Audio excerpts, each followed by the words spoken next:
Good morning. After looking at the slides, I hadn't realized that 40 years would be that long a time. I'm sure some of those slides actually were taken when I was in grade school. But we've all gone through a lot of changes over the period of time. One of the things that's going to be a change today is that I've been asked to talk on two specific topics, and they aren't the topics that we normally do scripturally. One of them is, the first talk will be on the pandemic, and the second talk is going to actually deal with the whole idea of the Black Lives Matter movement.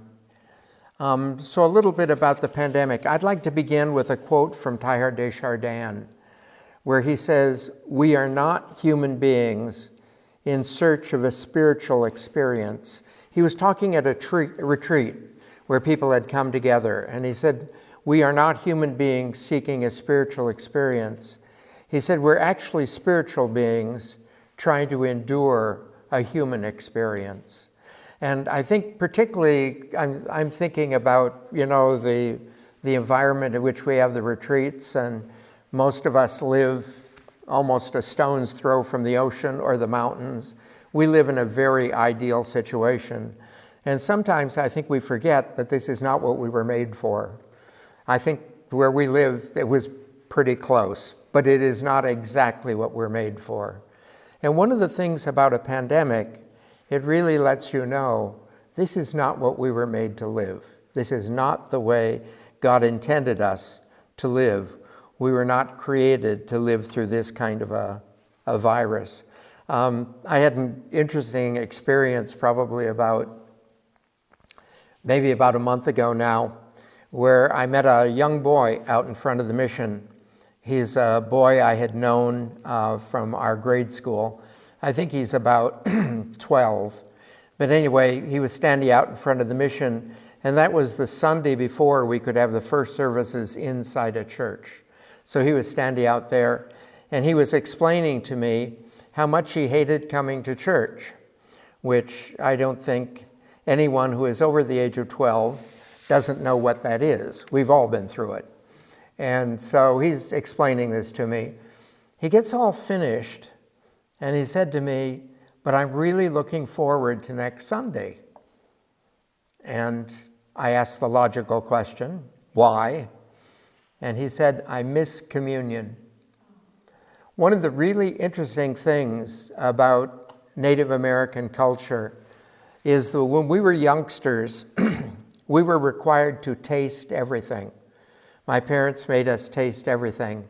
If we decided we didn't like it, we never had to eat it again, ever.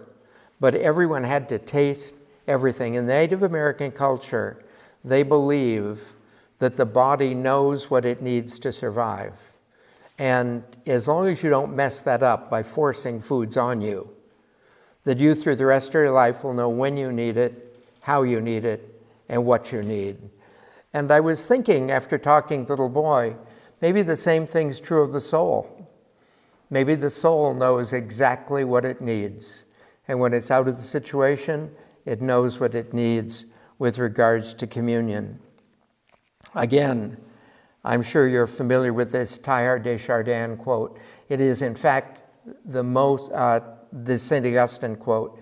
It is, in fact, the most quoted line from Augustine, which is, "You have made us for yourselves, and we are restless until we rest in you."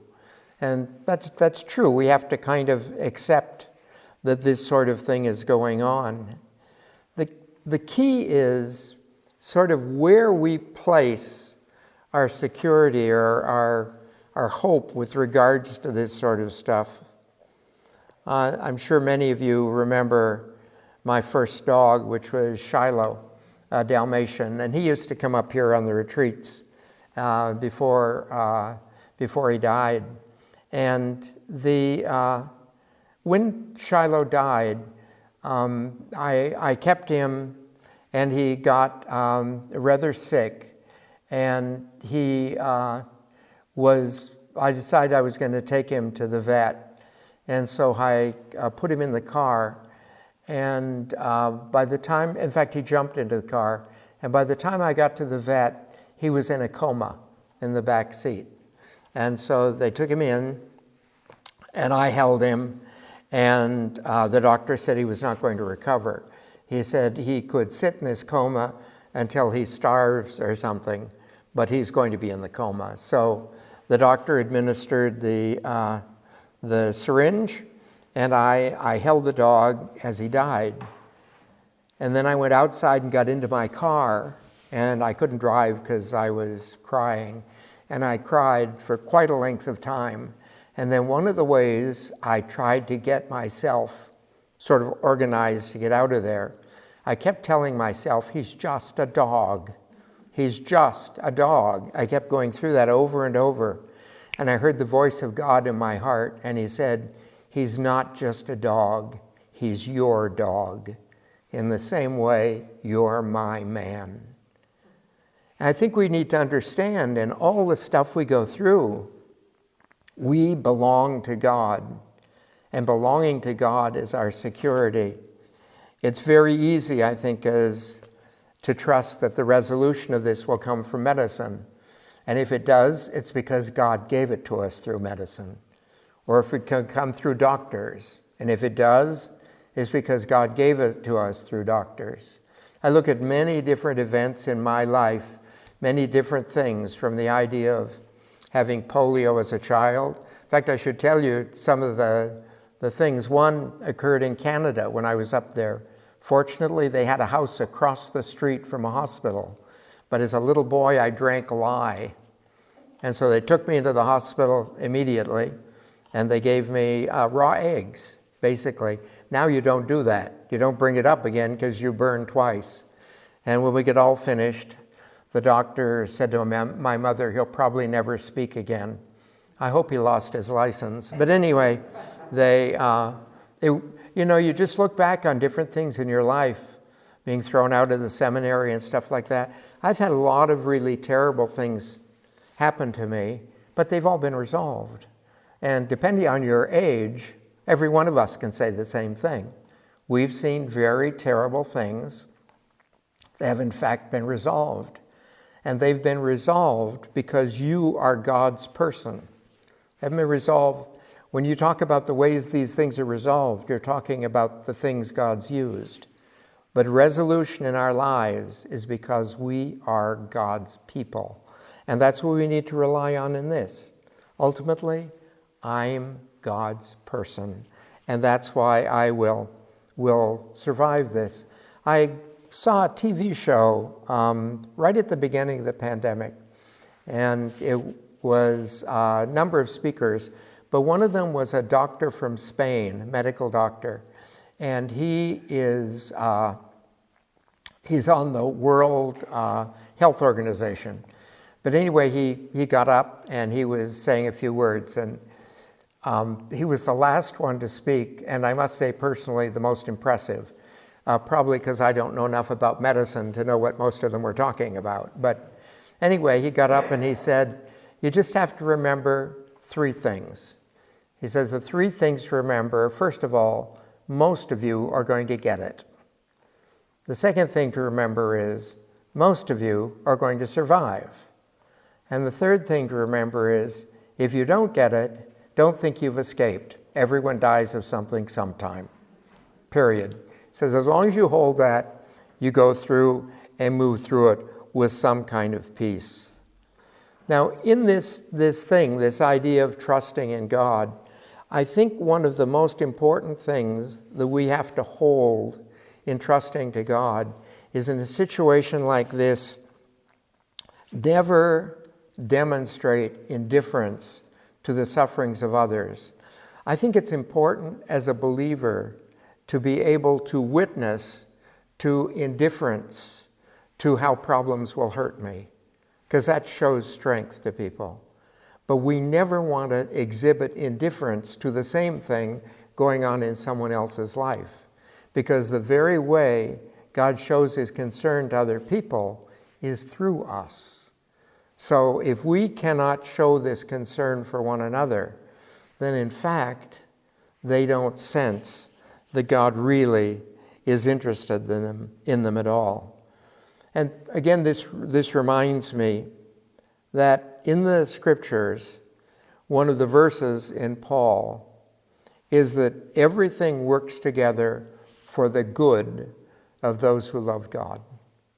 So if you and I presume this is true of all of us, are people who are involved with trying to love God, somehow this has to work together for good. I am a person who does not believe that God gives gifts to people. Many people think that, God's a giver of gifts. We think of the gifts of the Holy Spirit and God. I don't see God as a giver of gifts. I see God as a giver of jobs. And so he's given each one of us a job. But once you get a job, he will always dump all the equipment on you so that you end up completely equipped for the job you're doing. But it isn't as though like I could turn to God and say, I would like a gift for very deep, powerful meditation where I could just relax in your presence for great lengths of time. God would say to me, I give that to monks. That's not for you, okay? That whatever it is, so allowing that you and I are in this pandemic, I have to presume that God has equipped me to deal with this. This is my job right now. My job is to deal with this pandemic, both for me and for the people around me and how I witness to them or whatever. But the pandemic is my job. I didn't pick it. I certainly didn't apply for it. But this is my job. And allowing for that, I have been equipped to do it. First thing I think we need to remember about this is never allow yourself to become a victim. Okay? If everything works together for God, in no situation am I a victim. In every situation, I'm empowered by the situation somehow. It's my duty to kind of discover that. And I think I've told this story many times, but the first time I noticed this was when I went into my very first cancer operation. I arrived at the hospital, and I think you have a group of nurses who I presume are in a hallway waiting in a line, but they come in one by one. Each one asks you the same questions. What are you here for? You go through this whole thing. And I'm sure as I'm passing out, I'm repeating this on the table. But when they're all finished, I must have said the word cancer 1,000 times. They get all finished. I'm sitting there, I'm thinking, why am I here? And I'm thinking, well, I'm here because I have cancer. And then it occurred to me, no, you're not. You can't do anything about your cancer. Your doctor's here because you have cancer. Now you figure out why you're here. So I had to figure, I'm here. I'm not just the victim of cancer. That's the doctor's problem. He's here to deal with cancer. What am I here for? And you begin to think, the orderly that comes up to move you. Am I supposed to make his a better day? Is that why I'm here? Or a nurse who has to come in to do something that's necessarily painful. She knows it. I know it. And am I supposed to, cheer her up? And whatever it is, but to kind of be very much aware of this. I had a curious experience at the hospital just actually recently.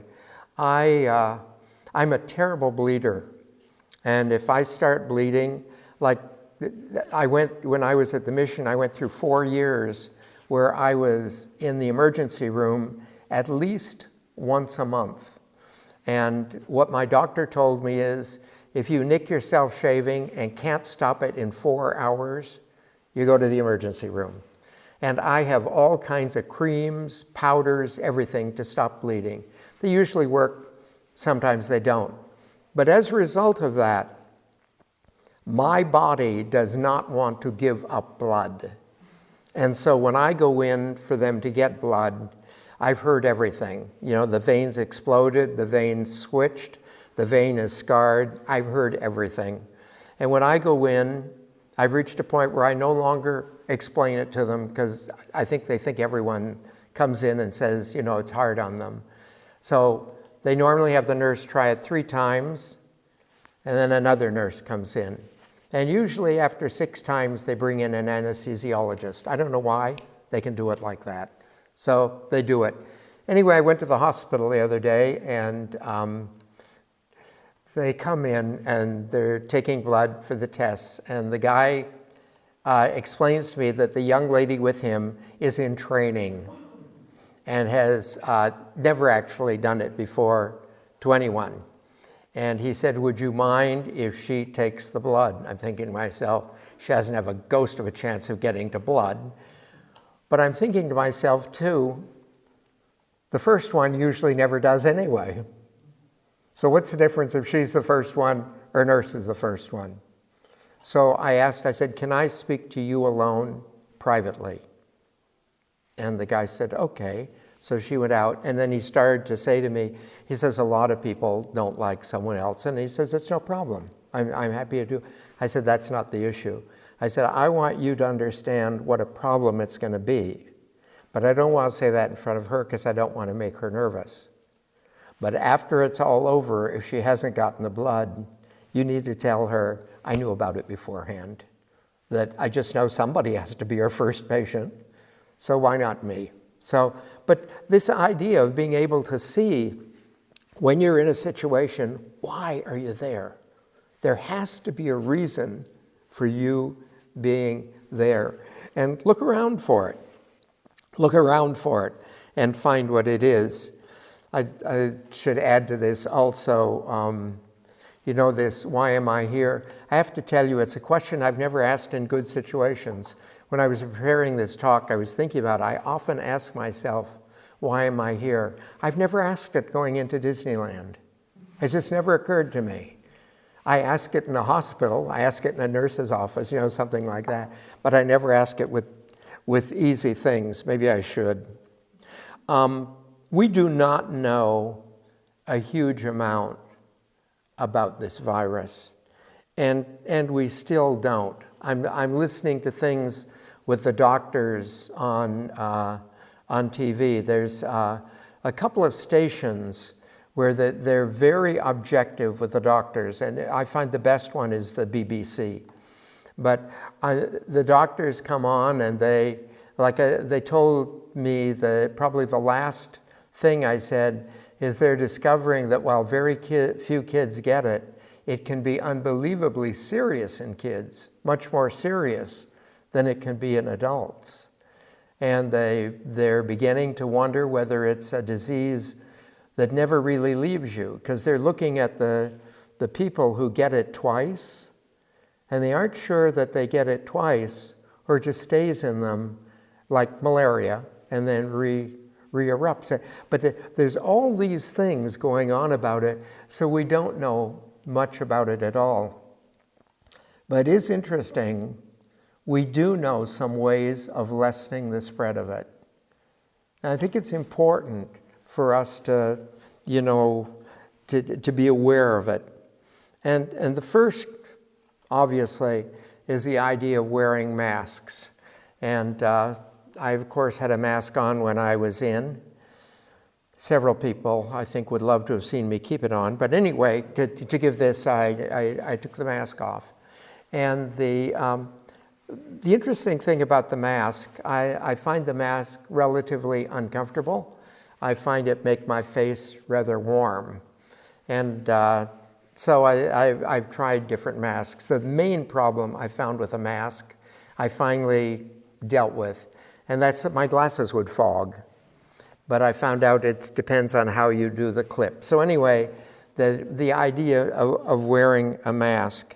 And so I wear a mask, and initially I did it out of respect for others, that they told us that's a way of showing others you're concerned about them. The mask isn't supposed to give a lot of protection to the one wearing the mask, but if I happen to have the virus, it gives a lot of protection to people around me.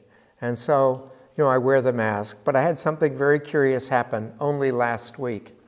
I took the dog out for his evening walk, took him back to the house, prepared his dinner, prepared my dinner, sat down, took a spoonful of chili, and spilled it all over the front of me because I hadn't taken the mask off.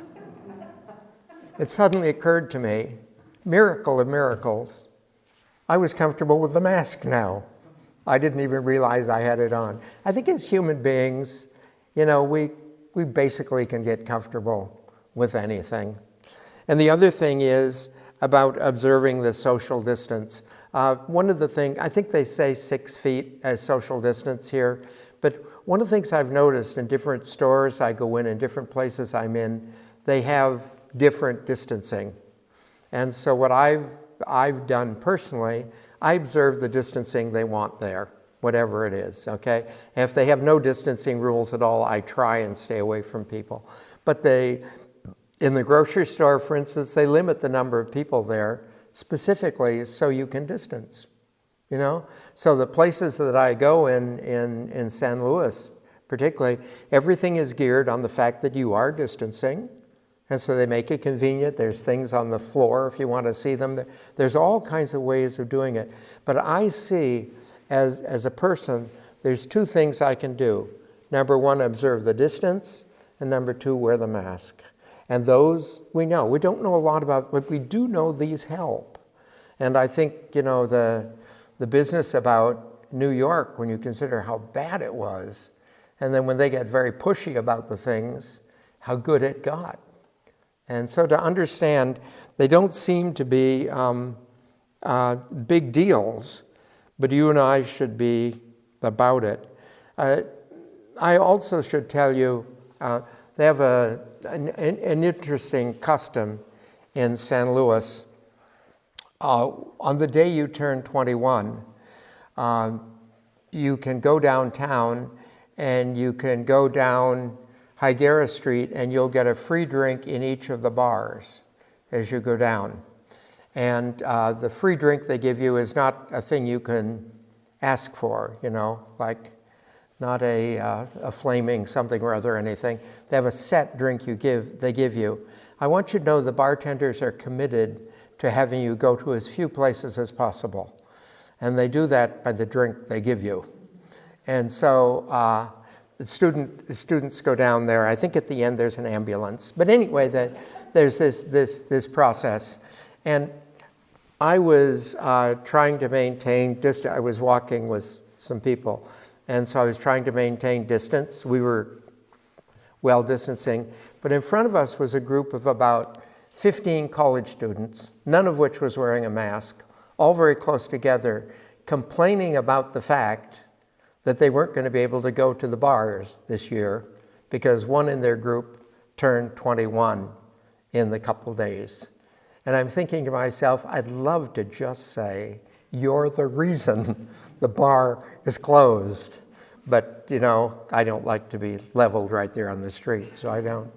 The interesting thing is the lady who was walking with me, she says, how do we get through the group? I said, it's very simple. Start coughing, they scatter like quail. We went through the group. Says, I think that what we need as individuals, again, to observe the protocol, and basically, we can get used to anything. I think one of the things about being a human being is that what we need to do in order to go through anything is to be able to see a goal or purpose. It's like when you go in the doctor, you think of it as a child. As a child, the end of the world was when your mother told you had a medical appointment. It was horrendous. You always knew you were going to get a shot. Something awful was going to happen. So the idea of going to the doctor was just a terror as I was a child. And it's because I could never sort of integrate it in my life. I remember my mother, who was a registered nurse, trying to explain to me about some kind of a vaccination. I think it was smallpox, but some kind of a vaccination. She was explaining to me about having the vaccination. So as a nurse, she explained to me what could happen if I actually got the disease and everything. I thought that would, make me more willing to go get the shot. But my response to her was, do I have a choice? The answer, of course, was no. So we went in. But I think as an adult, you're able to somehow process what it can be to get the disease, what it can be to... And so you and I go through horrendous procedures, things like I never knew as a child, and I go in voluntarily, I make appointments, and I pay for it.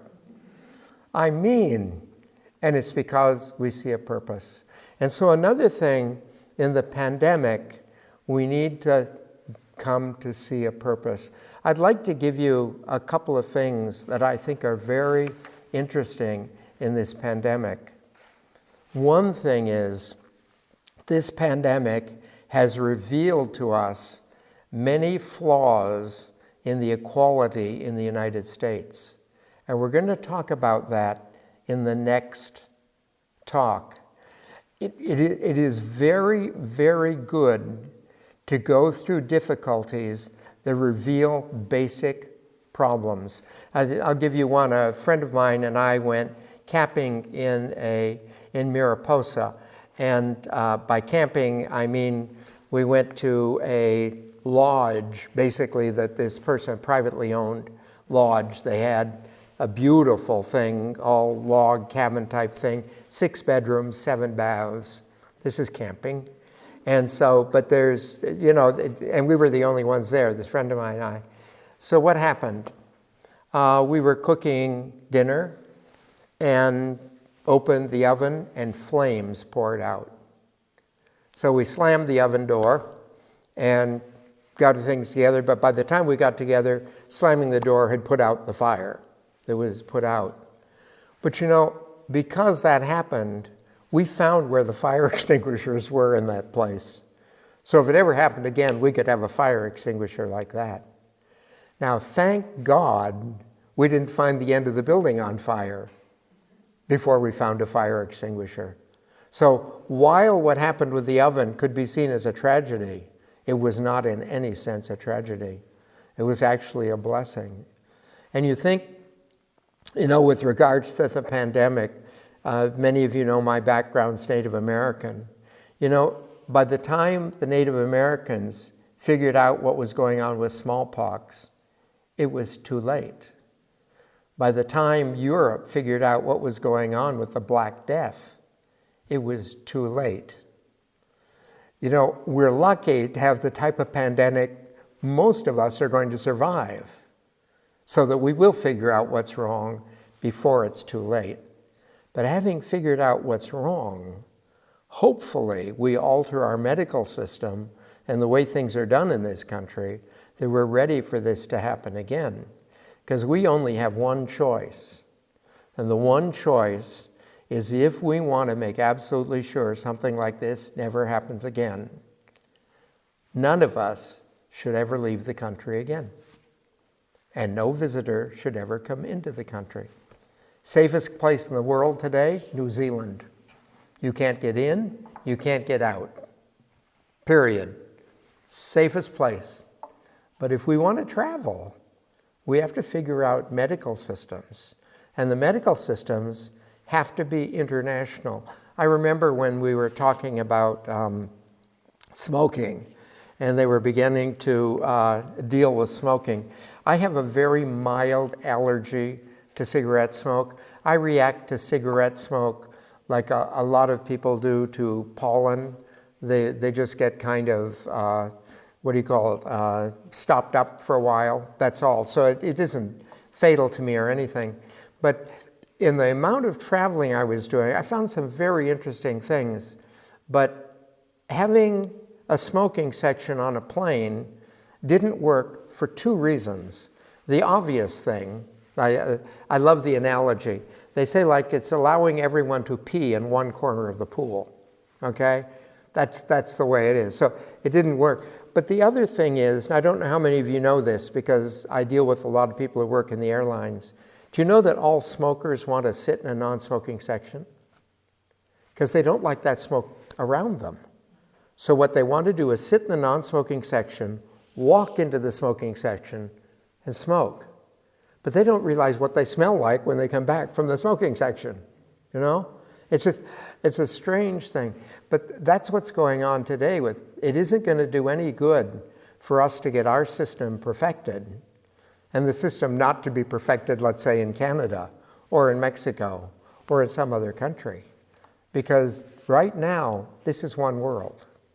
It is one world. If there's an Ebola epidemic that breaks out in Africa, we are in danger, period. And to come to understand it. And you understand, that's a wonderful thing. To the degree you and I come to a more and more realization that this is one world. And what we're going to do in the next talk is talk a little bit about this pandemic is forcing us to come to understand this is one country. We don't even fully understand that yet. But to understand how this works. While it's mainly the elderly people who are most susceptible to this, we really cannot remain safe without protecting other people. And this idea of, among the students, particularly college students, and I understand it more among college students because I would say that, for instance, in my own life, I would say the real process of socialization took place in college.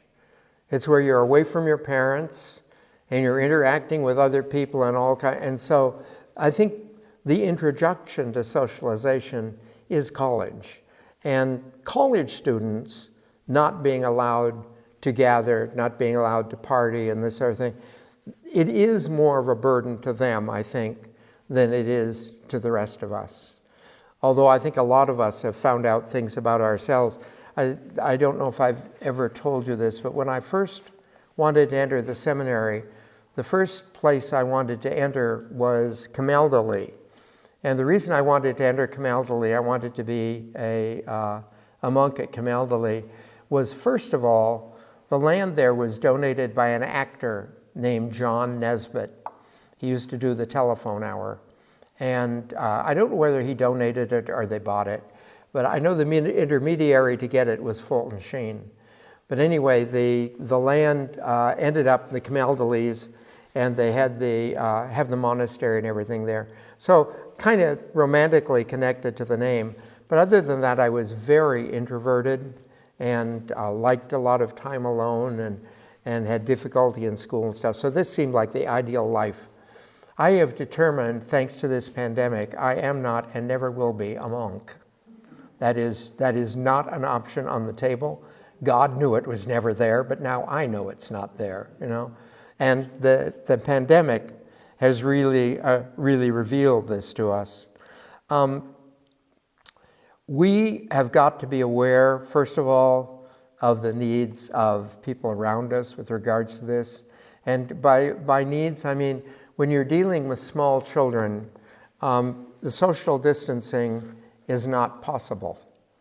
That you cannot, I see parents doing their very best, because they know I'm an older person, doing their very best walking around our neighborhood.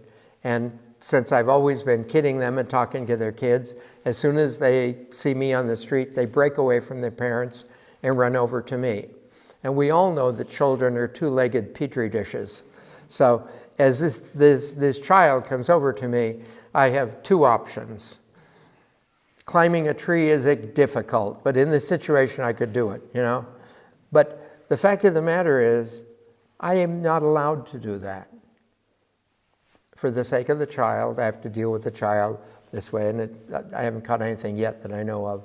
So this idea of being aware of meeting that. Another thing I've noticed in my walks around town, knowing a lot of the people, as we walk around town, you know, people say hello to one another and that's it. And we go, that's not true anymore. When you walk around, if you encounter someone, there's a conversation. Everyone today is desperate to have someone to talk to. So as you go around town, I think it's kind of an obligation. Now, because of the way my schedule works, what I normally do is block time.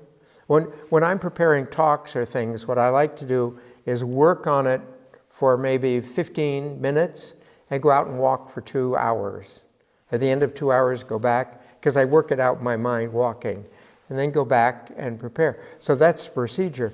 I know I don't do that anymore. I can't work out a schedule for myself, because it just depends on how many people I run into that I know. And sometimes, because of the distancing, I'll be talking to someone, and there's someone just standing there waiting for the conversation to end, because they're going to come in next. I think as a priest, if I'm talking to someone, people aren't sure I'm not hearing a confession, so they don't get too close.